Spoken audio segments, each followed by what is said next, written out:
សួស្តីអ្នកទាំងអស់គ្នាថ្ងៃនេះខ្ញុំមកប្រាប់ពីរបៀបយកកាក់ក្រហមទៀតហើយមួយថ្ងៃយើងអាចរកបាន 1000 អីចឹងណា 1000 កាក់ក្រហមនេះកាក់ហ្នឹង 5000 នេះ 500 អានោះគេឲ្យ 1000 នេះបងប្អូនចេញចាំខ្ញុំប្រាប់ឥឡូវនេះយើងចូលមកកន្លែងហើយវីដេអូនេះប្រាប់តែសម្រាប់អ្នកដែលអត់ដឹងទេណាបងប្អូនអ្នកថ្មីគាត់អត់ដើរលេងអញ្ចឹងណាហើយបើអ្នកដឹងហើយក៏រំលងវីដេអូហ្នឹងទៅបងប្អូនមិនមើលទេហើយនេះគេចូលកន្លែងនេះកន្លែងគេ live ហ្នឹងណាបងប្អូនកន្លែង live ហ្នឹងនេះទើញមកកន្លែងនេះមកទើញទៅវិញនេះកន្លែង live នេះបងប្អូនចុចចូលទៅចូលដល់ក្នុង YouTube ហើយនេះគេឲ្យមើលនេះចុចចូលក្នុងហ្នឹងមកហើយនេះមកនេះមាន 1000 ណា 1000 នេះ 1000 កាក់ហ្នឹងនេះឃើញទេ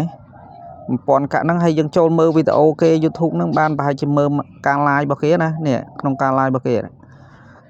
គេបងប្អូនចូលមើលទៅនិយាយថាមើលប្រហែលជា1នាទីអីចឹងណា1នាទីជាងអីđóណា1នាទីអីទៅបានហើយមើលតែ1នាទីទៅបានហើយចេញទៅវិញគឺនឹងទទួលបានកាក់1000តែម្ដងកាក់ក្រហមអីហ្នឹងបងប្អូនគាត់យកទុកដូរកន្លាកហើយដូរប្រដាប់អាប់កន្លាកអីផ្សេងៗអញ្ចឹងណាហើយបងប្អូនចង់បានអាកាក់ក្រហមហ្នឹងដូចខ្ញុំចូលមើលមកផ្លែមផ្លែចឹងទៅ slow ទៀតបងប្អូនខ្ញុំថាចូលមើលតែមកផ្លែមផ្លែទៅមើល YouTube ចុចតាមខ្ញុំទៅណាស្រួលតែងឿយទេបានគាត់ហើយយើងចេញមកវិញមកឥឡូវនេះចេញមកវិញចាំមិនទទួលបានកាក់ 1000 នេះឃើញបងប្អូននេះទទួលបានកាក់ 1000 បងប្អូន